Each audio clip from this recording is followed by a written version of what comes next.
نشوف الحالة كلياتنا. دفع قفز بالهواء وبضرب الكوع يعني هي ضربة جزاء واضحة. نعم. طيب بغض النظر عن ضربة الجزاء. ناخذ عليه تصويت ونروح حق الامور الفنيه بشكل سريع. حاضر. مايد بلنتي ولا مش بلنتي؟ ضربة جزاء. بلنتي. رشيد فيها شك. انه الاقرب.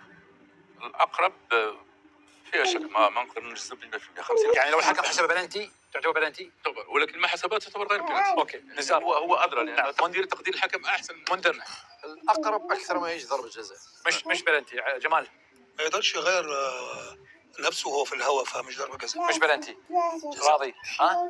جزاء بلنتي. مناف مع كابتن راشد 50-50. 50-50. فهد الأقرب فهد.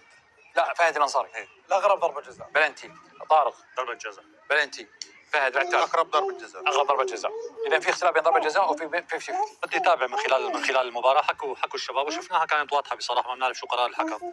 بدأنا المباراة بشكل جيد، ضغط عالي طبعا بالثلث الهجومي بالنسبة لنا، وهذا الشيء اثبت انه نحن جيدين بالكرة وقت تكون عم نعمل ضغط عالي من خلال المباراة. احرجنا المنتخب المغربي كثير، اتيحت لنا طبعا عدة ضربات ركنية كان ممكن نحن نحسن نسجل، بس على ما يبدو واضح الشكل انه نحن الشكل الهجومي مفتقرين لهذا الموضوع. عم نشوف بحثنا عن المساحات بعد هي بداية المباراة، تمينا بضغط عالي، ممكن ما في كثافة كان بهالكرة هي،